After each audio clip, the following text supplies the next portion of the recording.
my energy level is not what it should be. Yeah. I'm not coffee maxing right now. We're not coffee maxing. We are also doing this at 6 a.m. Yeah. On a Monday. Yeah, it's early boots. I've been trying to wake up early. You could never wake up. It's so early. Hard. Okay, y'all don't understand. All right, I've been trying so hard. I wake up. You have been getting up early. Yeah, I've been trying, and then early for you. I wake up at 7:30 on the dot every day, without fail. I wish. Without an alarm, I can't help it. I wish. I literally wish. Yeah, that's not me. If you didn't set up a thing. Yeah.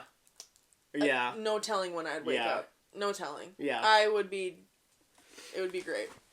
Ever since COVID, ever since coronavirus, that's been cornball. Yeah, some of y'all got cornball 19, and ever since then, my sleep schedule has been screwed up. Yeah, since I've been out of high school and in college, they don't tell you that. My schedule has been better. I get up better because I don't have to wake up at 6 a.m. so that if I just get that extra hour, I can get up at 7. Like, I'll be fine. I took advantage because I used to be, like, waking up at 5:30 because I do my makeup and get ready and stuff, and I'd be like, okay.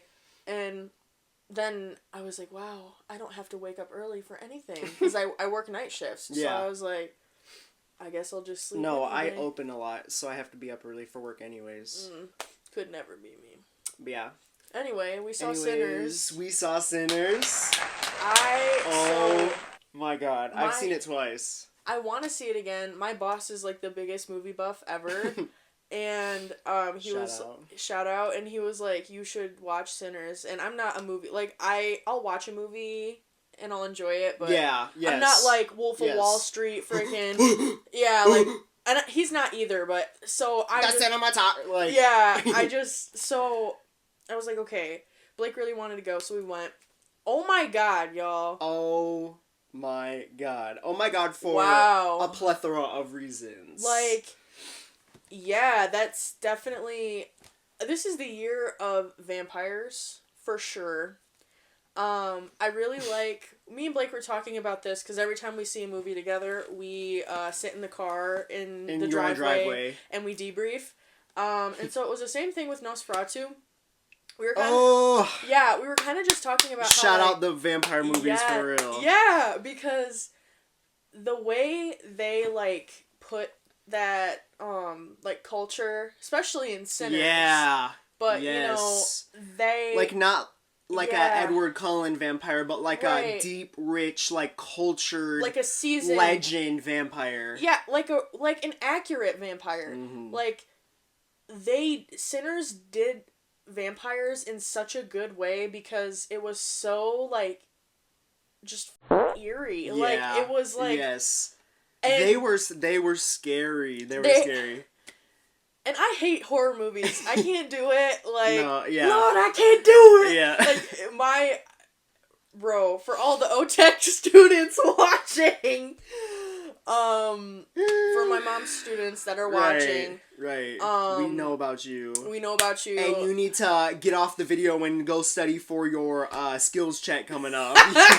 you got a chunk of blue book coming. You have a 30-page packet coming Thursday that I know you're not done with. Some of y'all don't understand. Blake used to be in health sciences, so yeah. I feel. Get your money up, not your funny up. Right. But so, when I was in OTech, I would, at my old job, I would make up that I had a lot more than I really did.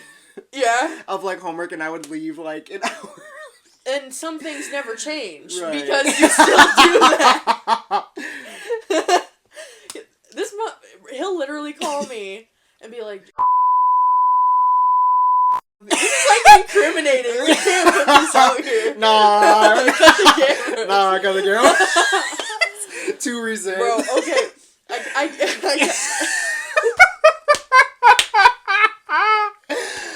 kept on making jokes that I was gonna quit my job, and I made a joke in front of my boss, and like, listen.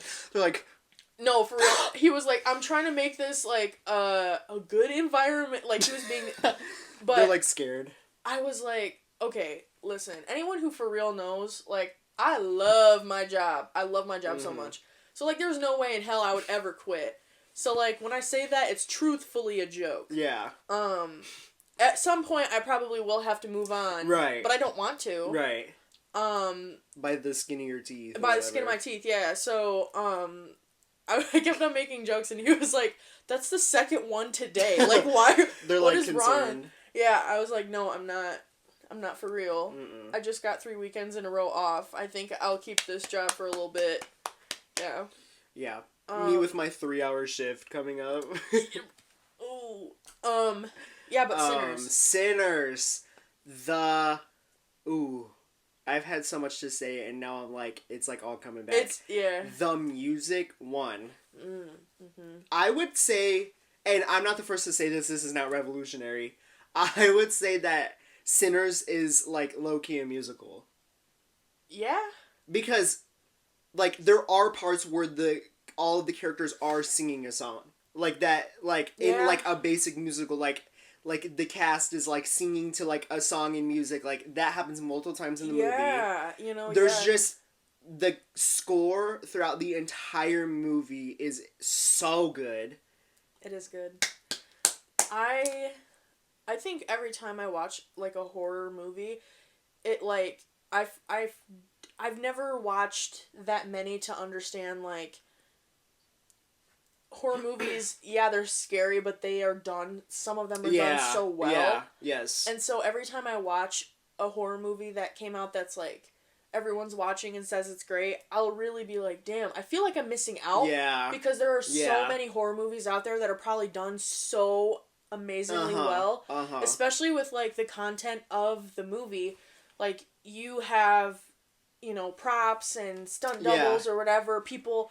And so that really makes or breaks it. You have to be really strategic with how you do those things because unlike a regular, like, you know, fiction, whatever movie, with horror, you have to really be specific with how you place things. And it can be done really well. No, I think overall horror movies are one of the genres that you can make an incredible movie out of. Like just meaningful. And I don't know why it's that genre allows like all of this creative whatever to happen with like the people making it or writing it. It's like creative freedom cuz it's such a cuz it's such like a this already is very fictional. Right. So let's just blend the like fantasy and the reality. Yeah, because you can really, like, I think it's just the shock factor too. Like in Sinners. And I'm about to say a spoiler. Ooh, so if you haven't seen it, get off. Skip this part of the episode, but continue watching because we have some good stuff later. Anyway, the scariest part of Sinners for me was when, Cornbread got his face shot off. Well, he needs to go. And they're whispering his name. And then he gets turned into a vampire. His face gets shot off, and he's all like gross and scary because Cornbread, huge guy. But then he's running after that guy that they locked out of the juke joint, and the clip of him running. Yeah. If I was out there and that huge ass man was running at me, vampire face shot up. Oh, like it's Jover. I'm like it's the Last of Us Joel over. Like I am. I'm done. There's no way because I hate those parts when they run, like in Get Out, when the guy in the dark runs straight at and then like. Veers off at the last second. Terrifying. I hate when people run. I hate when people run at either you, like you're the point of view, or like another character. I hate it. It's the worst. I hate it. Worst thing ever. So I was just freaked out about that, but it was done so well. It's like you can't stop watching. Yes. My top 3 moments were obviously the "I lied to you" song in the barn that Sammy's singing. And then they all... Oh! There's, like, the geisha and, like, the, like... When that happened, let's paint the picture again. We were sitting in the seats, and we were the only person in our row. Yeah. Yes, it was very empty. When did we go? Last Thursday? A week ago. Oh, about a week ago. Yeah. And the scene started, he started to play a song, and it was like, okay, this is good. It already was, like, really good. Just with him singing the song, he has a really good voice. Uh-huh. And then when, like, the audio started to, like, tunnel a little bit, and it showed just the past people, I hit her. He did. And, like, gripped, like... Yeah, he was, like, dragging me out. And just at that part, because all it was doing was connecting from, like, the very intro of the movie, but I didn't even put two and two together about it, talking about the future people until that guy showed up, and I was watching the entire scene until, like, it burnt down, they were all outside, and then there were three standing watching them. Oh, it was... They...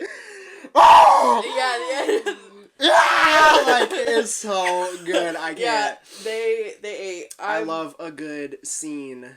Yeah, I love Sinners. I would totally watch it 1,000,000 times. Yes. Like, I need to go see it a third time. No, right. I did not know, though, that Michael B. Jordan plays twins. No, I did not know when they... Oh, the snake.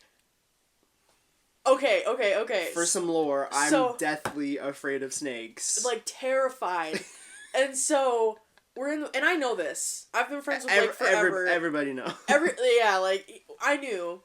So, we're sitting there, and... Barbecue sauce on my dick. And jelly beans, yeah. And so we're there. We're turning into millennials. Those are such old jokes. That was terrible. Anyway, I'm sorry. The way you laugh, too. Anyway, so we were sitting there watching the movie, and they go to the, like... where they have all of their, like, stolen, like, liquor and... What is that called? Like what police say? Like your... Are you talking about the truck? Mm-hmm. I don't know. Like, when you have stuff on there... Contraband. Oh. Anyway, yeah, the contraband truck. And he flips open the tarp on it, and there's there's like banana leaves, and then when they lift them up, then there's like a rattlesnake in there, and I literally like jumped 4 feet in the air out of that seat and like sat like this. Yeah, like literally, yeah, and I felt bad because they like stabbed the snake, and I felt bad. I don't know. No, I wouldn't know. I felt bad. I felt like, oh, poor guy. No, I mean like because I didn't watch it. I know. I have no idea why. Yeah, he was like a good. I had to tell him when to uncover. And it's definitely better than it used to be. If that had happened about 2 years ago, I would have left the theater. Really? Yeah, but now I can be exposed and just close my eyes and be okay. That's growth. It is growth. That is growth. Wow. Thank you, therapist Chuck. Yes. Shout out. Shout out. Shout out. Yeah. Dave and Chuck in the morning. But Sinner, that part in the barn, that song, and then all my favorite scenes are centered around different songs that they sing. The second one obviously is when all of the vampires, after they've turned, again, spoiler, all of the people who left the party are already, minus like the 6 people still in the house, into vampires, and they're all in the field, and there's like lightning and thunder like in the sky behind them, and they're singing like Irish music, and he's doing like a river dance, and that part was so good because I just love that kind of music. Yeah. I love Irish. That's that Gaelic. That's the white people culture. No, for you talk about white people don't have culture. That's my culture. Yeah, that's the Polynesian. The Irish jig. Yeah. That's my people. I am Irish. If you didn't know. Irish. Brittany Broski better watch out. She's taking my nachos she's or whatever. Lurking. Yeah. And then the third favorite scene is also before this, when Remick and then the 2 KKK members that he turns into vampires show up to the juke joint wanting to get in. And then they get turned away. And then when Mary has the gun on her and leaves and goes out there to try to, like, get money from them.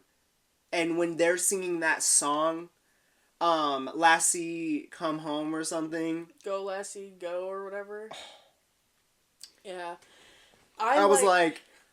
Take me to... Right. Yeah. In the seat. It was so good. One of my favorite scenes was at the end when and Elena brought this to my attention. Oh, did they see it? Yeah. Oh, yeah. They saw it. So, basically, when he has that little charm on his neck to, like, protect him. The, like, juju bag or whatever. Yeah.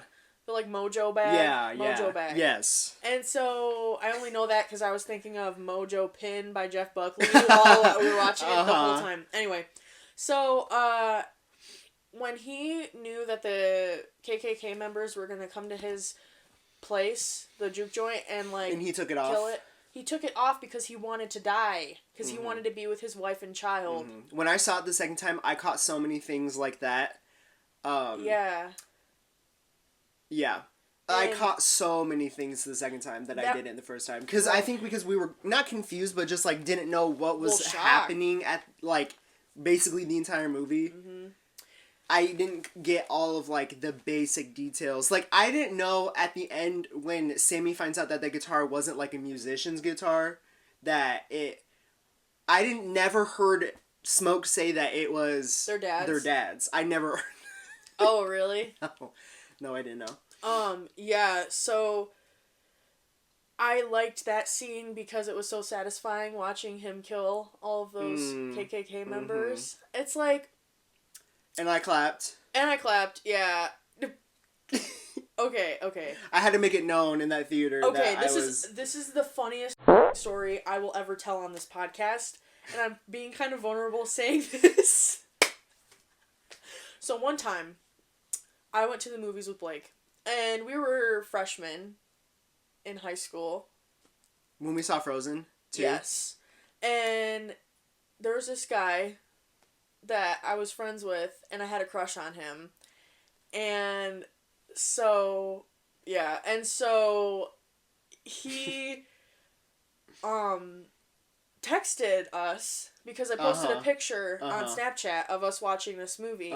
And something about the local theater that we go to is there's, like, opening credits and there's a song and you clap. And so... It's real white. And so he texted me out of the blue, like, slid up on my picture and said, "Did y'all clap?" And do you want to know what I responded? All right.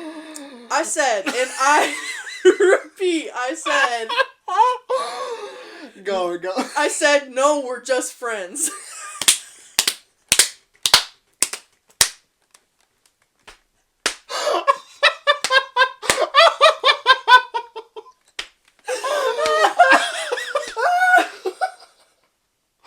Did you tell me that? I don't know if I did. I didn't know that. So when we went to Sinners, I was like, "Did y'all clap?" And Blake was like, "What?" And I forgot to tell him. I remember you saying that, and I didn't know what you were Oh my god. Did y'all clap? No, we're just friends. Oh, I know, yeah. Ooh, so Lord. I was like... Wow.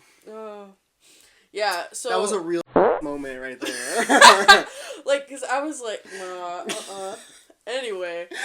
Yeah, Sinners was... It was good. It was so good. Mm-hmm. But, like, the movie was good, but also, like, everything that it was about was good. Like, he does so much, and I can't remember his name, the producer. He does so much, like, research. Yeah. And things. And even, like, a lot of these things was pretty recent. You don't have to do a ton of research. Like, most people already know, like, the segregation and stuff, like, in the South. But, like having... You still have to do research, yeah, I'm sure. Like, just the things that he knew, and, like, even including, like, Remick's backstory of, like, the Irish persecution. Like, all of that was crazy. And it's, like, a vampire movie. But, like, it was still so... That's why we were saying, like, rich in culture, because it's, like, these people knew, like, what was going on. Yeah. It was so good. That's... Blake said, when we were in the car, he's like, I love when smart people make movies. And I agree with that. Yeah. You can't have a Joe Schmo. No. Yeah, that's... I love Sinners. I'm gonna go see it again at some point. What else we got? Your mom? My mom. My mom, actually. That's actually my mom. Who we have come to a scientific... This is the scientific portion of the episode where I'm testing a hypothesis. Our mothers, mine especially, does your mom do it too? Oh, yeah. Our mothers are some of the most illiterate people I've met, but only over text. No. Like, they're fine elsewhere, like, but when you text, I literally feel like I'm talking to, like an 80-year-old, like, Alzheimer's No, patient. literally. Like, my mom is one of the smartest women I think I have ever met in my life. And then, the second she gets on that dang iPhone, it's like, like... It's like... Must have been the wind. It's like the geoglyph, like, just, like... trying to translate what we're trying to say. And it's not... And here's the thing. I have a hot take. I think that it's not our mother's stupidity. It's the iPhone's stupidity. Because... They know what they're trying to say. They know what they're trying to say. And the phone isn't ready for that. And that dang phone. And that dang phone ain't ready for it. No. And that's my T is clocked. The boots down, Houston, deceased. My mom... Yeah. And I had an example, and I don't remember it anymore, but it was like... Like, it was you couldn't even begin to try to, like, okay, if I swap out, like, some of these letters, like, maybe it's, like, thab instead of thank, or, like, something, like, it was completely... It was, like... Not a single word. And then she's mad when I don't get it. What did it say? Because we were on FaceTime when she texted Yeah. It was, like... It was something about... I can pull it up. Yeah.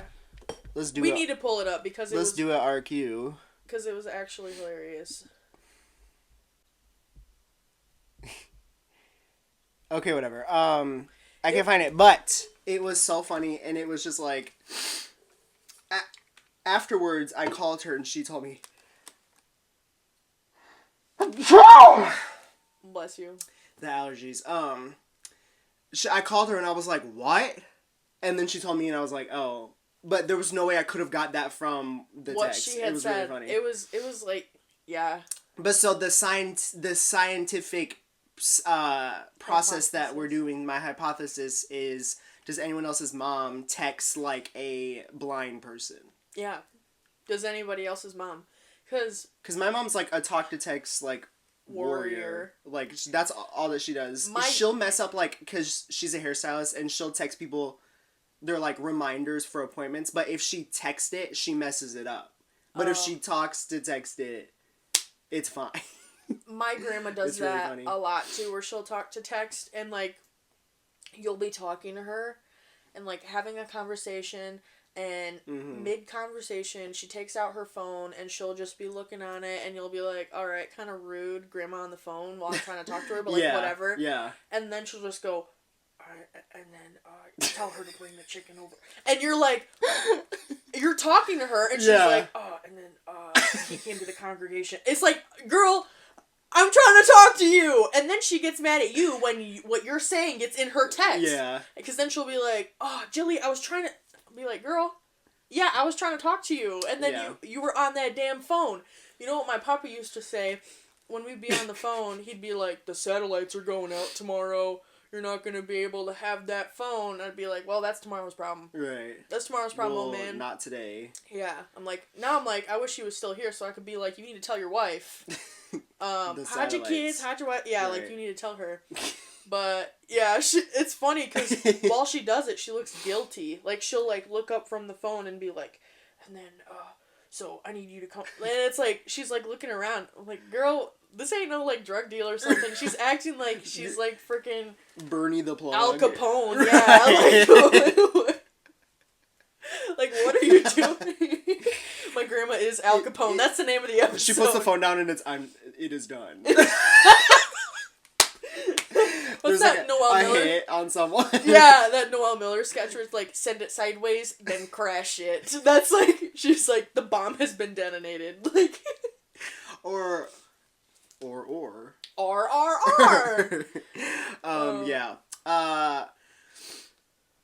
Today is a very different episode than what we've been doing previously because we've been real philosophical. Yeah, let's get into it. We've been real philosophical with it, but today we're being real fun, happy, haha. Well, not really. What I have is kind of like, ooh.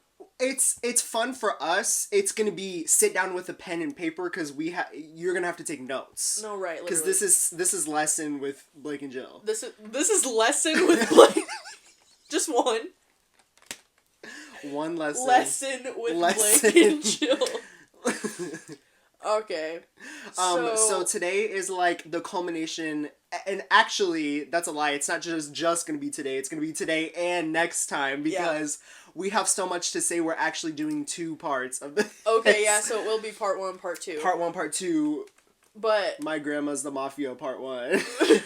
So first of all, just real quick, because I want you to say your stuff first. Okay. So basically, my lesson plan. This episode is gonna be mostly about our special interests, and if some of y'all don't know, we're in college right now. Obviously, that's the whole point of this podcast. We gotta put on our thinking caps, boys and girls. Right. Put on our seatbelts and look at some context clues of why maybe it's called Peakton Community College. Yeah. So. But what y'all don't know is me and Blake are actually going to be going to universities after we graduate. Peakton University. Right. And so, when I go to university to get my bachelor's, I'm going to go for history. And... For herstory. For herstory. And here's a little tidbit, something a little funny. Native American folklore. I thought it was funny. Okay. Since I love history and I love folklore and stuff like that, the other day, I was in the living room, and I was with my parents, my mom and Jeff. Do I look crazy, y'all? Yeah. I feel like I'm sitting crazy. Yeah, he's like... Anyway, and we have a dog, her name's Mina. And Mina is deaf, and she was abused by her past owners, so she's really, like... She's a tweaker. Like, she's just like... She's scary. I call her possessed. Her eye... She's a freak. Like, actually, I think she's a skinwalker. But... And I'd say that all the time. But my mom loves her, whatever. And so, one thing about my mom, she gonna love a pit bull to death. She that pit bulls and pierogies or whatever. No, for real. She's got, like... We used to call it pit bulls and pierogies when we were kids. No, she's got a white savior complex for those damn... She's the house you need to warn your kids about. No, for real, yeah. Elena's kid's gonna get mauled. Like, so... Anyway...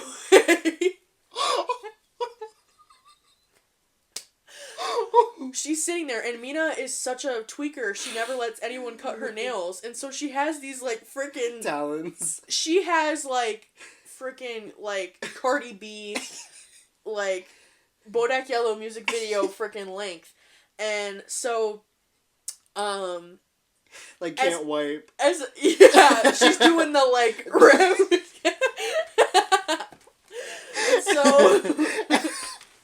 Like, I would know. Right, and so, what I compared her to, if y'all don't know, and we'll put a picture in, there's this Native American folklore about, this huge mountain, and, there are these natives, and they're trying to escape this, like, bear or something. I think the real story is, like, the bear was their brother, or their family member, and then he got turned or something. I don't know. Anyway, they run up this mountain, and they're hiding at the top, and the bear's trying to climb up the mountain, and so then there's these scratch marks And so that's like the folklore behind the scratch marks. The Devil's Tower Bear. So it's called the Devil's Tower Bear. I compared Mina to the Devil's Tower Bear. But her nails. Because her nails are so long. Like, I was like... And my mom didn't know what I was talking about. And then I told her, and she was like... Wait. What? I'm having a realization. Are you saying that you're calling Mina the Devil's Tower Bear, or that her nails look like the mountain that the bear was scratching on? No. That's what I thought you were No, I because was comparing... like, that mountain looks just like a nail. No, I was saying that Mina is the bear. Oh. Bro, that is the only instance I am not picking the bear. Oh. If it's Mina. No, she's genuinely terrifying. Yeah. Like, she's not, like, vicious or anything. She just has this look about her. Yeah. Like, where's the zipper? Like I'm waiting. I know there's a button or something. No, seriously. Like, those are not your real eyeballs. I can see the mesh, and I know you're breathing out of it. I know there's a little girl in there.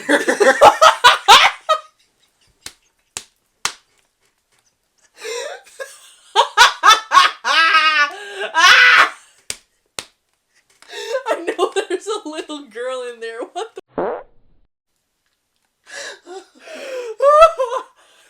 Oh my god.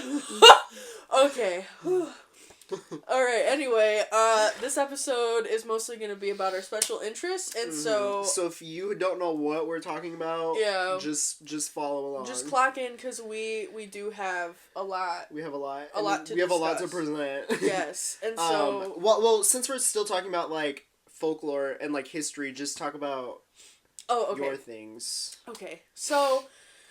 If y'all didn't know, which literally all of the locals have found us, so we're all from the same place. We said that last time, but, like... No, like... The locals. Right.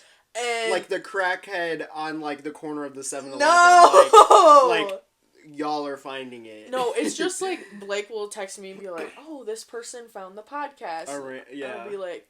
And just so y'all know, I be watching that channel view. I be seeing whose view in I have yet to log into the TikTok. I, like, never know how many views we have. I just sit here, I do my business, and then that's it. Yeah. But I got mouths to feed. Anyway, so we're from Michigan, and Lake Superior is the one that's above our state, and in Lake Superior there was a shipwreck in the 70s, the Edmund Fitzgerald. That is my special interest. I call it Ella Fitzgerald every time because I can't remember. Yeah. So basically, what makes this shipwreck so shocking is it happened in 1975.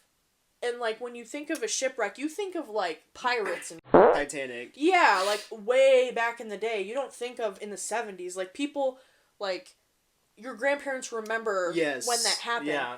And so, my whole life, I would hear about it in passing, whatever, and I would be like, oh, like, that's probably, like, that's an ancient... No, it happened in the 70s on November 10th. And so...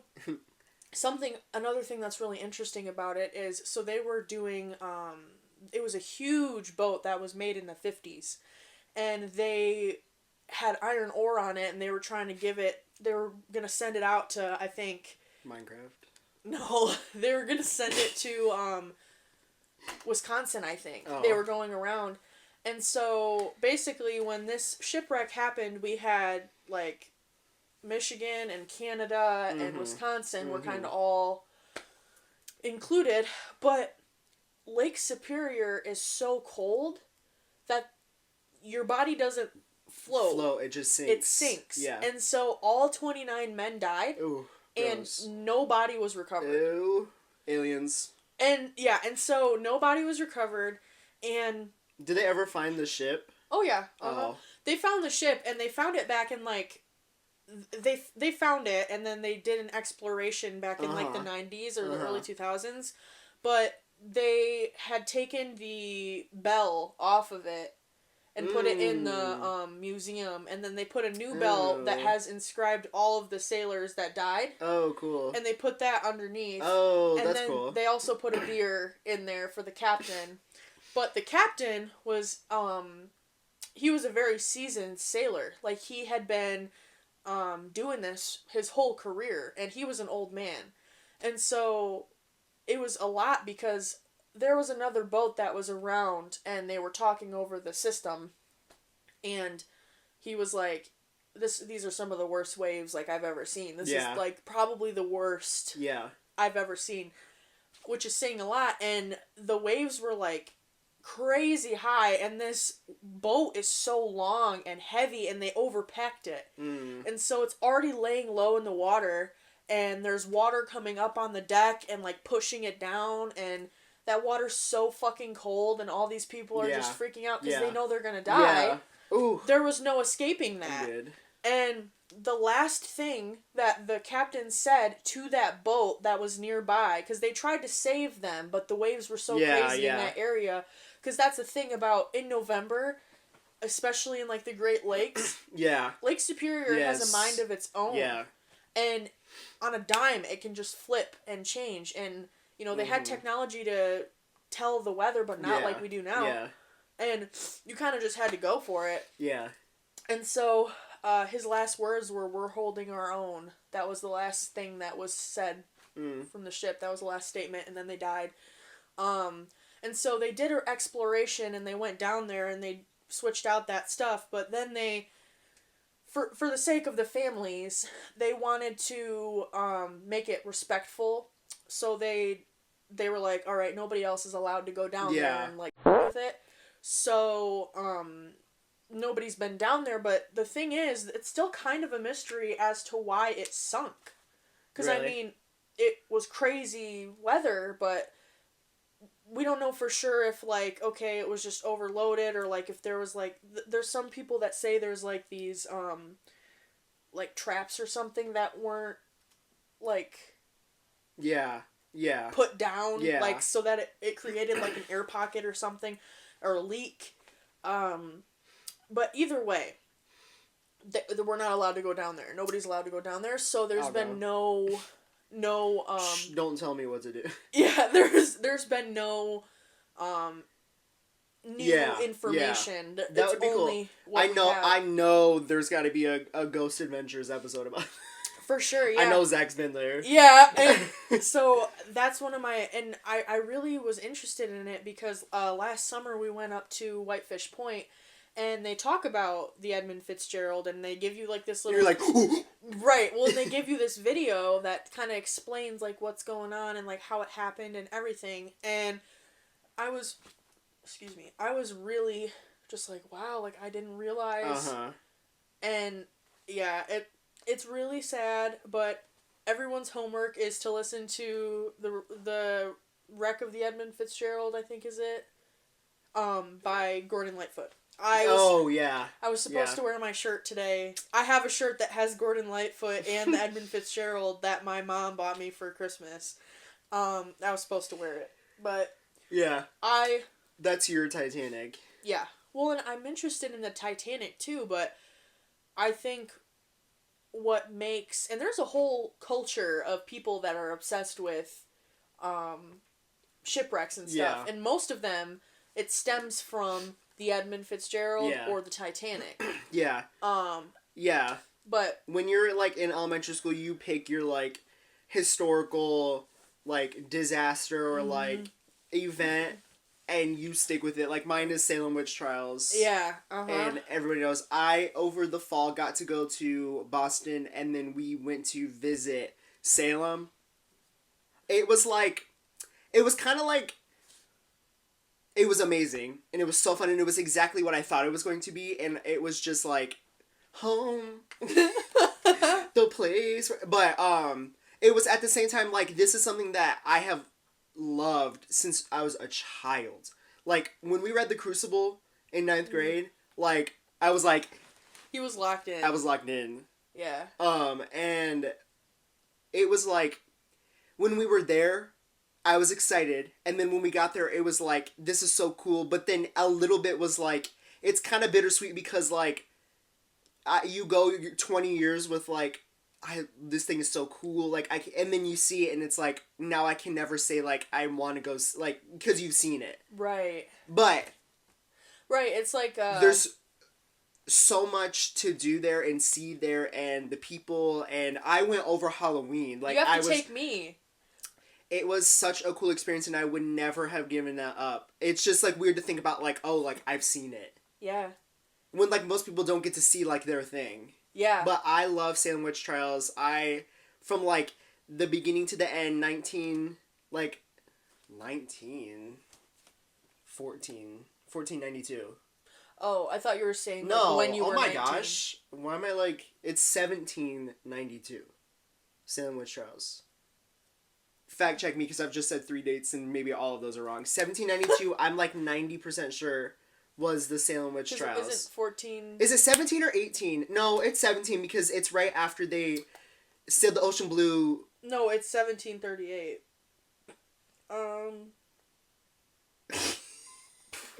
Salem Witch Trials, 1792. Or is it 1492? Blake, it's 1692. Okay, well, I knew the 92. And that's all that matters. Oh. Not really, but... It's 1692. Can you tell me which month? April. February. You were close. I told y'all. It's in there somewhere. Yeah. I love it. We went to... Oh, how many witches died? How many witches? Witches or just people? Well, people. Innocent. Isn't it 20? 25. Dang, okay, so, like, you're kind of... Keep going. Oh, you're... Okay, who was the youngest girl? Oh, I don't know. Killed. I don't know their names. It was really cool. In Salem, by the cemetery, they have... Like, in Salem, in the town, they have a memorial, and it's the Salem Witch Trials Memorial. And for each person that was killed during the trials, they have a bench with their name carved. And so, like, you walk, like, it's like a U. So it's, like, the wall, and the cemetery's, like, over here, and then the wall, cemetery's still here, and then the wall, and then you're, like, this is the end of the cemetery. And there's, like, a tree in the middle, and each bench has a person's name, and there was, like, little things, like, all on, especially, like, John Proctor, and, Giles Corey, and Martha Corey, and, like, all of, like, the bigger name people, not, like, the smaller name people that had been killed. A lot of them had, like, it was almost like a Day of the Dead, like, ofrenda. Like, there was, like, things on them, like, pictures, or, like, little, like, candies, or little... Like a flower. A cross, or a flower. Like, there was little things, like, to memorialize them. It was really cool, because we went over Halloween, which isn't when it happened, but, like, Salem goes crazy in Halloween. It was so fun. I need to mention something. So, okay, really quick. I thought this was crazy. Okay.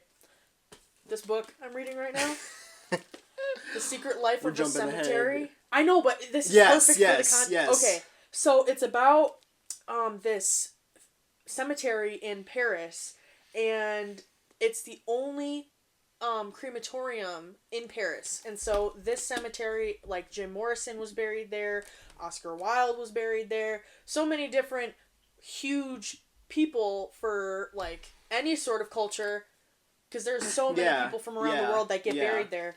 And so this is from the curator's perspective, and he is a French man, and he was talking about his experience, and I'm not very far into it, but he was born on Halloween to a family of stonemasons who have worked in cemeteries for the majority of their lineage has worked there. And so, not at this specific cemetery, but at other cemeteries. So I thought that was crazy. Imagine you're born on Halloween. Mm-hmm. Like, what else can you do? I know, right? So then, here's a little funny thing about it, and then I'll let Blake continue. So, the other day, I was on Goodreads, on the computer at work, and I was looking, and I read about... As you do. Right, I read about Oscar Wilde, and how he was actually incriminated for being gay. He was an Irishman. I don't know if he was in Ireland when this happened, or if he was in Europe, but basically way back in the day, like, he like 1800s. Yeah. He got convicted on counts of, like, sodomy or whatever, and he he got sent to jail. And so I was reading about that because I didn't realize why he got sent, but I knew he served time. And then I'm at work the next day, and this book comes in on the hold shelf for me, and I find out Oscar Wilde was buried in this cemetery. Oh, cool. And then another thing that y'all might not know about me, or you probably do, is I love the Smiths, and the lead singer of the Smiths, Morrissey, is obsessed with Oscar Wilde. Your poster. Yeah, I have a poster over there. So it goes full circle because Morrissey, you immediately think of Oscar Wilde. Then I was Googling Oscar Wilde and reading all this synopsis on him, and then I pick up this book, and it's talking about how Oscar Wilde... There was a ghost following you that day. Yeah, Oscar Wilde was buried in this cemetery. I recommend everyone to read this book, though. It's really good. It's called The Secret Life of a Cemetery. And it's really good. And it's not that big, either, so, like, anyone could read it. And it's really engaging. I really like it. Yeah. But anyway, continue. That was really all I had to say about Salem. It's just so cool. If you like New England type... Like, I would live there. I would live in Boston. I don't know if I would live in Salem. Salem is a little too small for how touristy it is, like, to live there. Mm-hmm. Like, I'm sure the residents are kind of like... Yeah. About it. But if you're in Boston, you can still go visit. We did the train. We went there. We got to see, like, the Witch House and they have, like, a Salem Witch Trials memorial. I was talking about that. But they have a separate one outside of the cemetery. It's like I forget who it was standing. I think it's Tituba, honestly. That might be completely wrong. Because we didn't actually go see it. I just know that it's there. Mm-hmm. We got to see this one house that was not a part of that, but it was afterwards. I keep forgetting to turn my ringer off. And there was, like, stuff about ghosts, because at night we did this walking tour. It was, like, history of Salem, which, if you didn't know, Salem, Massachusetts was one of the, like, colonial states. So it was one of, like, the OG states to be, like, settled on by the English I don't know what they're called. I really don't care. But, I actually don't care. But, Salem was a port town, and half of the city, the ocean has, what's the word? Gone out. So there's more land than there used to be. Oh. So there's this house, which is now, like, a town, like, center, but it used to be, like, the town hall, which there's a new one. But it led up to, like, you walk down steps and it was, like, the water, like, the ocean. Like, it was, like, cool. And the water's way out. Like, you can't see it from there unless you were, like, way up high. Oh. Because there's so many things there that they've built. And when they settled there, because it was, like, a port town, it was a very heavy trade, they named it Salem after Jerusalem. Oh. Because of it being, what are they called? Christian, we just talked about it because we talked about it with sinners, too. I don't know. Settlers? Like, basically. They named it that because of them being Christian. The people that came, like, pilgrims, like, the people that came who were of, like, Roman Catholic, like, Orthodox, and then they, like, converted everyone. Like, those people named Salem because of Jerusalem. Oh, I did not know that. Mm-hmm. Wow. I know, she told me that, and I was like, it was so cool. Yeah. But yeah, go to Salem, so cool. Yeah. I think... We'll be there. I think I will... Should I skip my next one so you can... I mean, yeah. I want you to talk about... Yeah, because I just checked the time and we've been talking for a long time and I didn't know. Yeah, well, we have to cut some stuff out, too. So, along with history, one of my favorite things is fictional history. And the way that I know too much about, like, the way that I can't tell you what those people are called that settled in New England. I can't remember what they're called, but I can like verbatim recite the Targaryen family history. Like, I know things instead of other things that I should. Yeah. And what I wanted to bring to the table today is to go over the Game of Thrones fictional Song of Ice and Fire Targaryen family tree and talk about how insane it is, because if you know, you get it. But if you don't know what I'm talking about, get ready, because it is insane. And I was trying to tell you about it a little bit, and you even were. Well, and this will be a learning experience because, I mean, I know a little bit more about it than I probably should because you always talk about it. But I've never seen Game of Thrones before. I've seen like a couple episodes. We're changing that. But the show's good.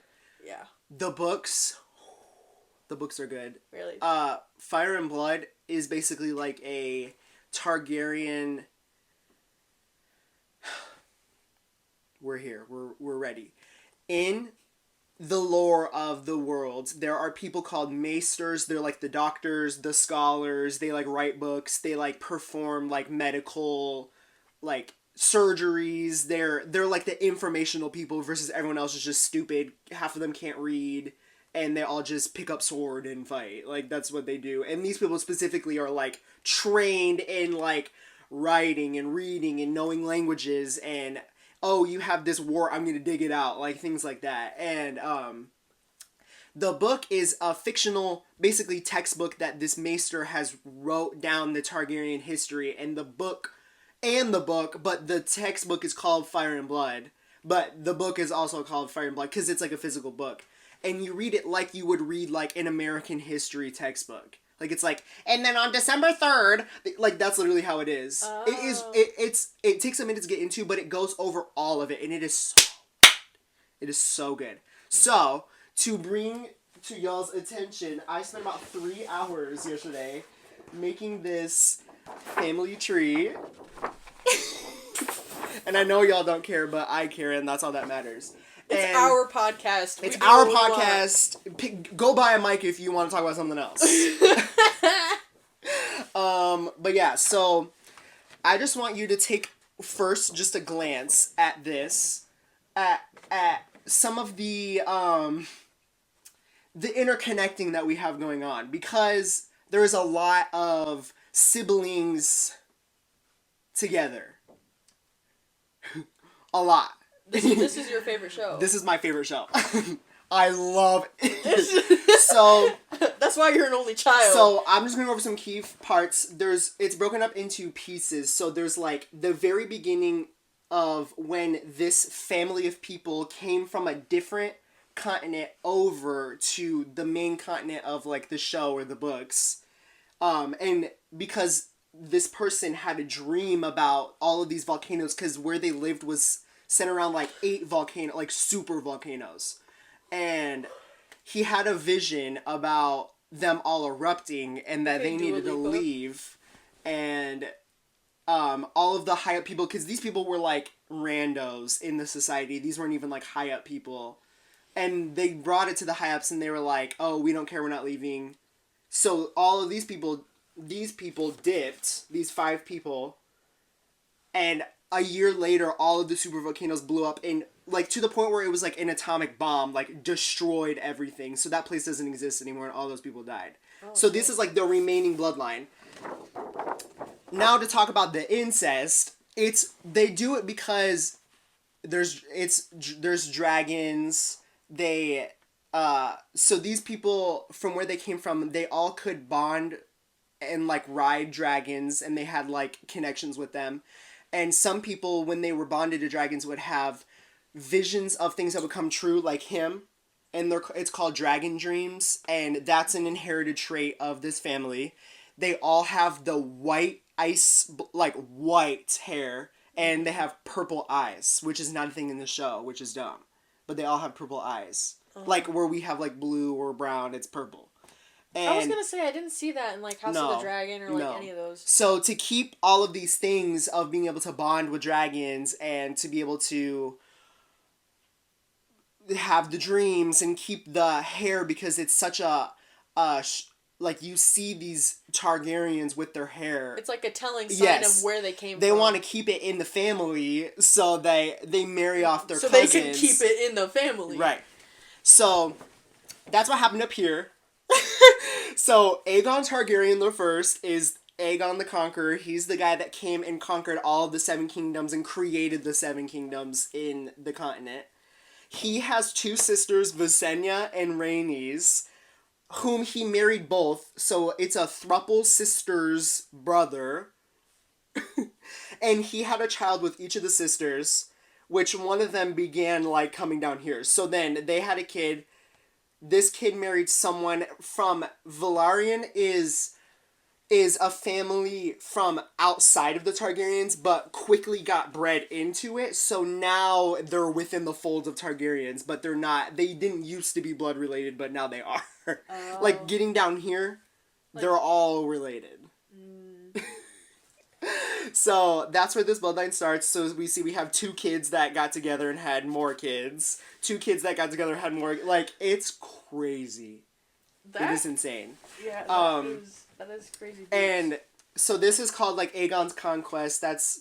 He conquers, creates King's Landing. That's, like, the capital. Dragonstone is, like, where he was across the way. And then...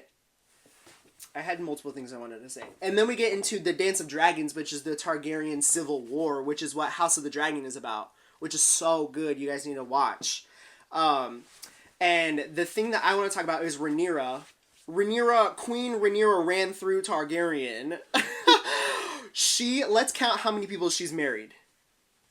Her cousin, she married, and did not have kids with, because he was secretly gay. And so she actually then had kids with this other guy, Harwin Strong, and that's why there's a little asterisk, because they weren't actually married, but they did have kids together. And that's where she had these 3 sons, okay, with him. She didn't want to be married to him anymore because she wanted to marry her uncle, so they had him murdered, but actually he got to just shave his head and go away and be with his, like, his close male friend, if you know what I'm saying. But in everyone else's eyes, he was dead. But he didn't actually die. Oh. She got with her uncle, married, had 3 more children, so now she has 6 kids. And then her mom is dead, but her dad, who is the king of, like, the kingdom at this point, marries her childhood best friend, who's the same age as her. Wait, the dad? The dad marries this girl's best friend. Yeah, and has 3 kids. Gee. Mm-hmm. And it was because he couldn't have any sons, because after he had her, he just kept having kids, and they kept dying in childbirth or being born stillborn. And he could never have a son, so then he finally had a son down here with the other girl. And then this whole was so crazy. What else? So the cousin that she was married with that they killed, his sister was also married to Rhaenyra's uncle, Daemon, who they had 2 daughters. She was pregnant and was going to die in childbirth, so she ran out to her dragon and told it to kill her, so it, like, blew her up. So then he got remarried to her. Like, it's crazy. Yeah. And then the bloodline, I don't even know, like, where I'm at. It goes down to the kids, and then this is ... because there is so much more that I didn't want to do. And then to get into the end, which is, like, this is, like, the Game of Thrones timeline. This is, like, Daenerys and her brothers, and then when you find out, spoiler, at the end, that Jon Snow is secretly Daenerys' nephew, who she also gets with, before she finds out she's his nephew. He's her nephew. She's his nephew. I don't want none of that woke crap. Isn't this crazy, y'all? That is crazy. That took you hours. That took me 3 hours to do because I had to do it multiple times. Jeez. I'll put this right here. Y'all can look if you can even see that. I don't know if they can see. But yeah, Game of Thrones is insane. Literally, George R. R. Martin, you're a weirdo. Why would you do that? You're a freak, but you're also a freak. And keep writing that book. And and where's Winds of Winter? Right. Exactly. I just why? I don't know, but I mean, he's kind of he got the Mm-hmm. I feel like even though I wonder if he has this memorized. I don't know if it would be like he totally does, or like, you know, the fans have way more knowledge about the characters than the actual creator, because some of them they'll be like, this does not make any sense with this character because of what you said in this chapter. And then the author's like, I don't get it. To be fair, I'm saying Rhaenyra ran through. Rhaenyra, that's my girl. I love her. Yeah. She can do no wrong. She does no wrong. Yeah. So the incest is wrong. Is not wrong. Incest is best.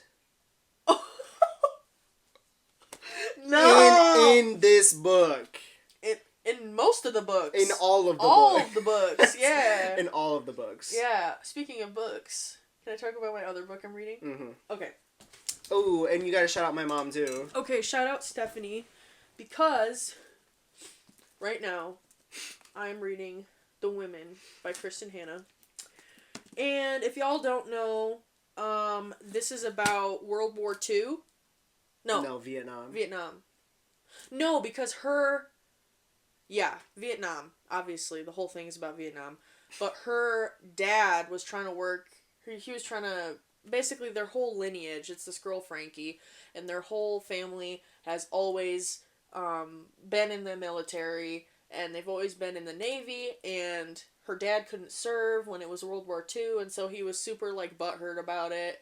And so they had a boy and a girl. So her and her brother Finley, and Finley gets enlisted in the Navy, and he dies, and he As one does. He literally, she's like, what can I do with my life?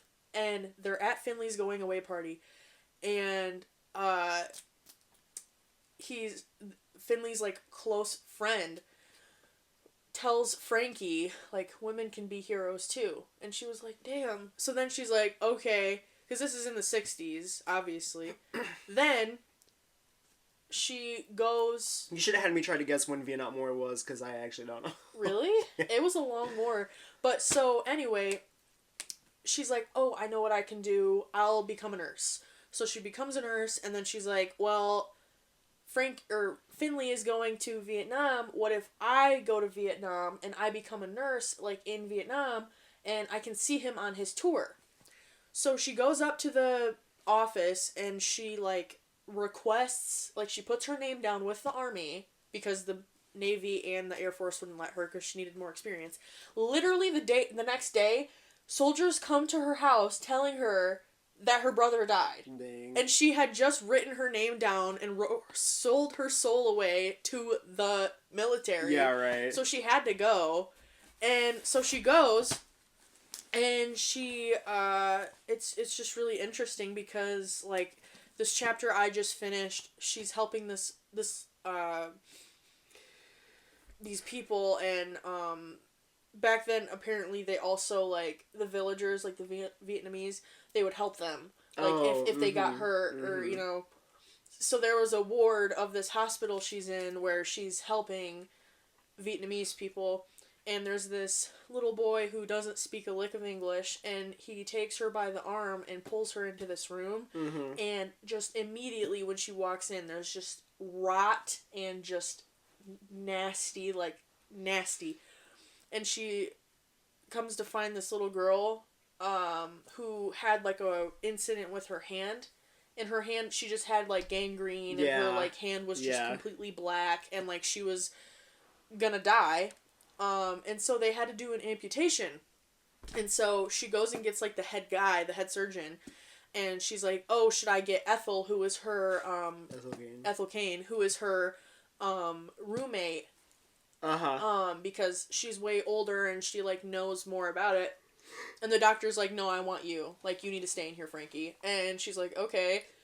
And then she had to watch this guy saw off this, like, young Vietnamese girl's arm.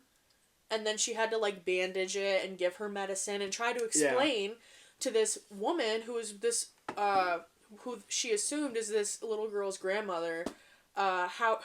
Oh, who's you? I'm your grandmother. I'm your grandmother. Had to explain, when they don't understand each other, how to take this antibiotic and what to do. And so, it's really sad, but it's really interesting, and I really wanted to read it because my papa served in the Vietnam War, and he never talked about it with us, and I understand for good reason, because he was a paratrooper, like, he saw combat, he was, like, jumping out of helicopters and shit and, like, killing people. So, like, I understand he doesn't want to tell a little girl that, but now that I'm an adult and he's gone and I can't ask him, I'm just kind of curious as to what really went on there, because, you know, they were shamed when they came back home. There was no sort of support for them, and he felt that, and I just wanted to know, like, what... Right. And one thing he always mentioned, because he wouldn't talk about it, but he'd give us, like, little tiny, like, tidbits of information, and he told us that the rats were crazy, like, there were crazy rats there, and that's what they're talking about that in here. There were nets that they used to put around their bedding. Oh yeah, because of the rats. Oh, I'm sure. And so one time my papa said one of the guys in his, like, bunk or whatever, he was about to be free to go, like, I don't know, like, discharged. Yeah. But they had this huge, like, battle or whatever they were going to, and destination, and he was like, I just know in my heart that I'm going to die right before I leave. Like, I just need to find a way to not go see combat for the last time. Like, I don't want to go. And so he left his nets down on his bed, and he put peanut butter on his toes, so the rats would bite his toes so that he could stay in the infirmary until he left. I mean, hey, you do what you gotta do. I know. But, like, imagine willingly letting nasty rats bite your feet in Vietnam because you don't want to go. Like, it's just crazy what... Like, the lengths you would go to. Well, in the situations you were in, that was your only option. Like, so that's... And talking about, like, in this book, Frankie gets to Vietnam, and she's just, like... While she's on the plane is getting shot down by the Vietnamese. Man down. And she's like, oh my god. So she finally gets there, and she's just, like, shook. And so she goes to the bathroom and cleans her face, and she takes a sip of the water. Well, that was a terrible mistake, because she got diarrhea. Dysentery? Yeah. Well, and then she had to to not get malaria or diarrhea, she has to take medicine every day. It's just, like, a whole thing, but... Dang, I just read the last words, and I know that's good. Like, if I had any context, I know that's good. The book, it is good. It's really good. So, I've been listening to the audiobook version of this on Hoopla. Really good. Really good. Everyone's been reading it, but it's just so good. Yeah. And, like, I love historical fiction, more than I thought I would, probably because I love history, and I just didn't think that would be something I'd enjoy. Yeah. But I do really enjoy it. And it's such a good book. Everyone should read it. But most have, so... Yeah. Yeah, that's why I said shout out Stephanie, because they literally just read that in her book club. Yeah. Shout out Stephanie, shout out Erica. Shout out everyone. Shout out Lois, my coworker. She was the one that told me to read this forever ago, and I finally did. Yeah. I finally am. So. Ooh, I don't know why I'm so tired. I'm tired too. Because it's literally 6:30 a.m. We have not had coffee. It is not 6:30 because we've been going. It is not 6:30. It is 1 p.m. Yeah, we've been going for a lot longer. Yeah, after this, I love, like, you love, like, real things, I love, like, fake things. Oh, so you're fake. My favorite childhood show, which I'm actually, like, the exact same age, like, the show came out in 2005, Avatar: The Last Airbender. Oh, so I'm the exact age as it. I'm outing myself. I was born in January 2005. So I'm old. I was born for my year. 2004. So most people were. I'm like one of the only ones. Not. I can count on like maybe one, maybe two hands. People that were born in 2005. Most everybody else I feel like was born in 2004. No, that's not true. Like in our grade. Yeah, most of them were born in 2005. I felt like I was the only one born in 2004. Well, yeah, because I guess you really only had like November and December. Yeah, like October, November, December, and that's it. Because that was the cutoff. Yeah. Whatever. Whatever. Who cares? I have loved Avatar my entire life. It is so good, and it's always funny, like that conversation where you're like, "Oh, have you seen Avatar?" And they're like, "Oh, like the blue people."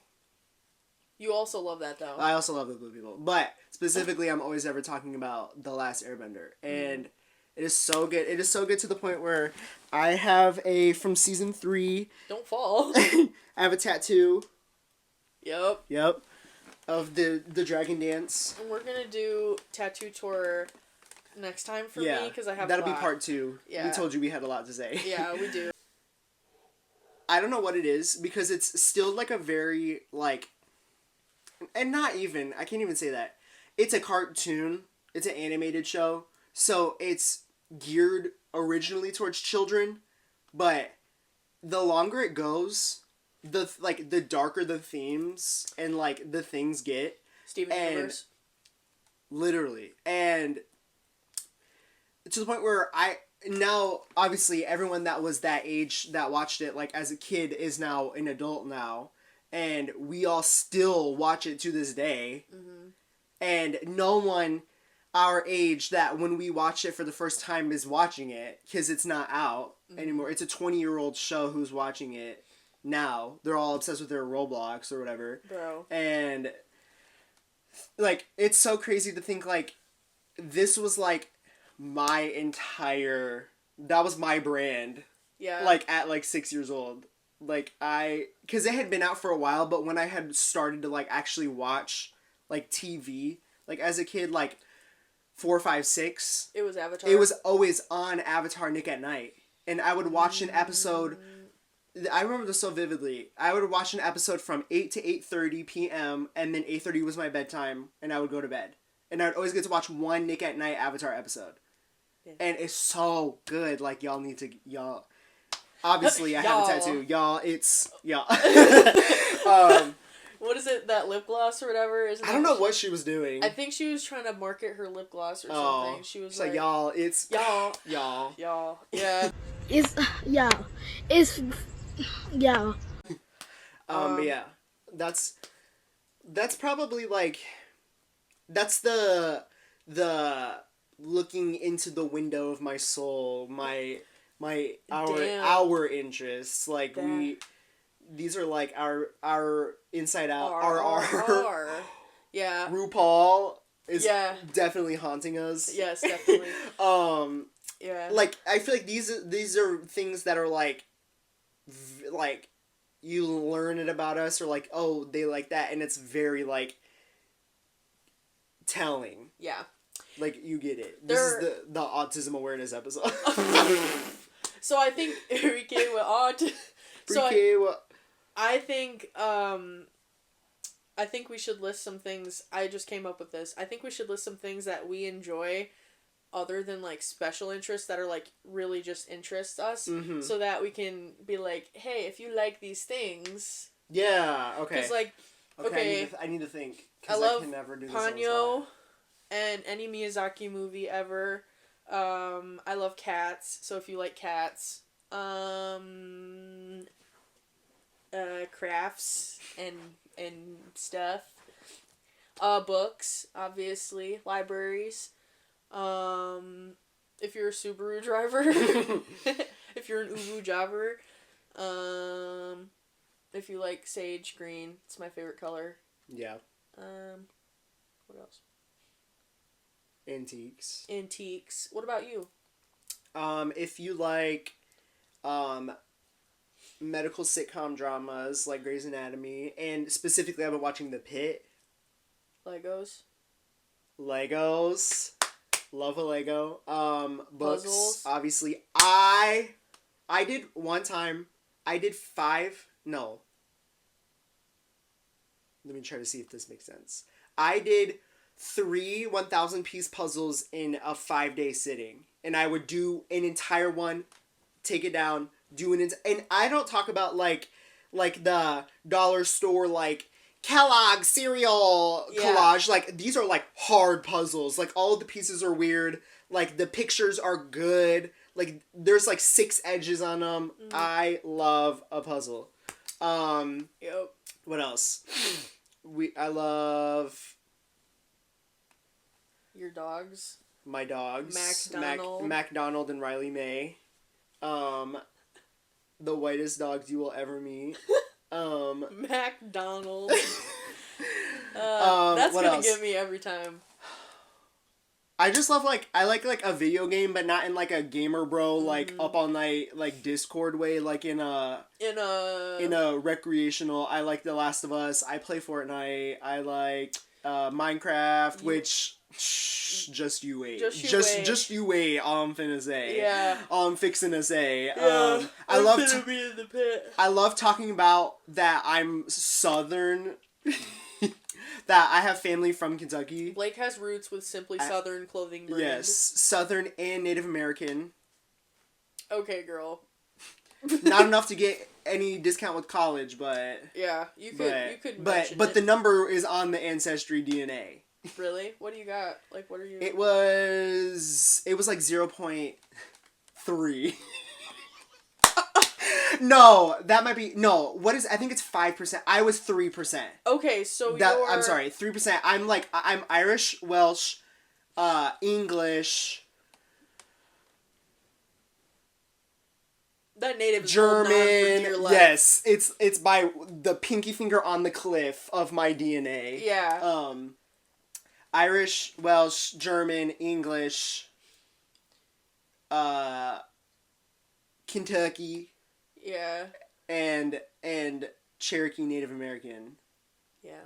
I'm I like You're Latinx. No, my grandma's Mexican, Latinx. so I'm like 25% Mexican, and then you got $1? Yeah, but you got $1. See, I want a Slurpee. Yeah, and That's then you.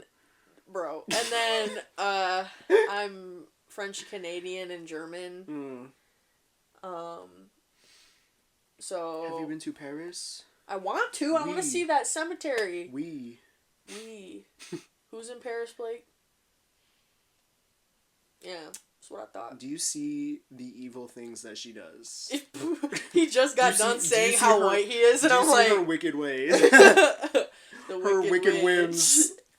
That's why you love Wicked so much, huh? Yeah. I'm trying to Cynthia Erivo. Yeah. What else? Favorite things. I like to bake. I love a good blind box. I love like my little Smiskies. I like over here. A Chinese and a Japanese like grocery store. Ooh, like an H-Mart, Korean. Mm-hmm. I like ice cream. I love ice cream. I like a Oreo Blizzard. Yep. I had a McFlurry last night. Ooh. Did I already mention cats? Yeah. I love my cats. If you couldn't tell. I love my cats. I have 2. My cats. Me and Danny have 2 cats. Their names are Boo and Beans. Boo is just your regular short hair tabby gray cat, and then Beanie is a black cat, and she has thumbs. She's a polydactyl. She's so cute. She is. Can I get them out for... Yeah. Can you cut this, and then I'll get them out so I can show? Okay. Alright. We got... Come here, Bean. Come here, Bean. You can show Bean. Come here. Come here. Come here. This is Bean. This is my niece. My niece and Bean. you can see her thumbs. And you can see her thumbs. I'm gonna grab Boo. She's so cute. Frijoles.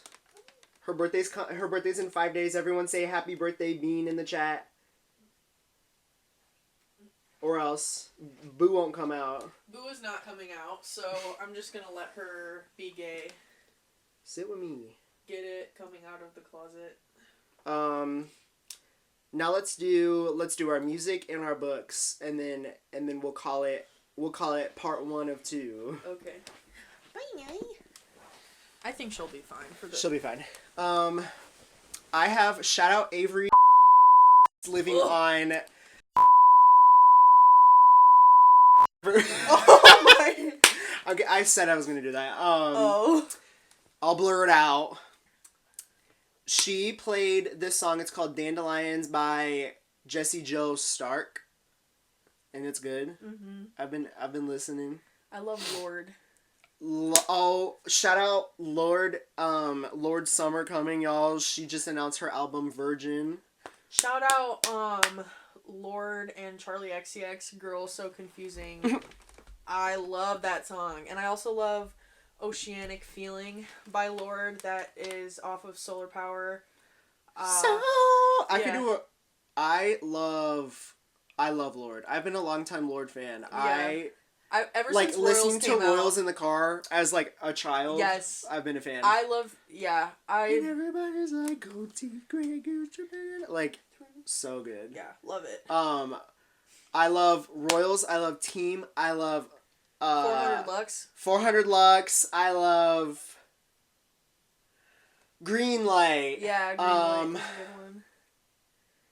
Oh my gosh, I was just thinking of them and I can't remember. Ribs. All of Melodrama, basically. Melodrama, yeah. I love Lord. What is this girl doing? Yeah, I love Lord too. I see you. Beanie. Come here, baby. Yeah. And I've been listening to a lot of Hozier too. I've been listening to a lot of Diner and Diatribes. Mm-hmm. Is that the Teeth? Diatribes. Is that the Teeth album? No. Oh. No, that's Wasteland Baby. No, that's not Unreal on Earth. Oh, I'm a fake fan. Unreal on Earth. Unreal on Earth is a what is it called that Preacher's Daughter is, where it's like this is not a real thing that has happened, but it's like telling a story each song. It's like a. What is that called? That's a term. Story album. Or like a. There's a word. Whatever it is, y'all concept album. Y'all put it in the chat if you remember. It's a concept. I think so. Album. I think so. Yeah, because like My Chemical Romance, 3 Cheers is a concept. Yeah. Album. Yeah. Professional griefers. Yeah, for real. You know. Unreal on Earth does the Dante's Inferno, the 7 or 9. I think it's 7. I think it's whatever it is. 7-layer dip. 7. That's why it's 7-layer dip. Sins. I don't know. You're the church goer. Unreal on Earth does the 7 layers of hell, like, by each song. So each song is a different layer of hell. Like what's the one on there that I love? Leda or whatever? Swan Upon Leda? No, that's Unreal on Earth. Or that's Wasteland Baby. Bro, oops. Or no, Swan Upon Leda is a single. It's not not on an album unless it's on like a deluxe. But the main original Unreal on Earth, what is that one song called? Oh. It starts with a U. I can see it. It's like, and there's like a colon in it. You guys know. You guys know what I'm talking about. You got a colon. We'll play it in the outro. Yeah. Do you know I could break beneath the wave? Y'all know. That's my favorite Hozier song at the moment. I love Swan Upon Leda. Mm-hmm. So good. Yeah. Nice. I finally remembered all my songs. Yeah.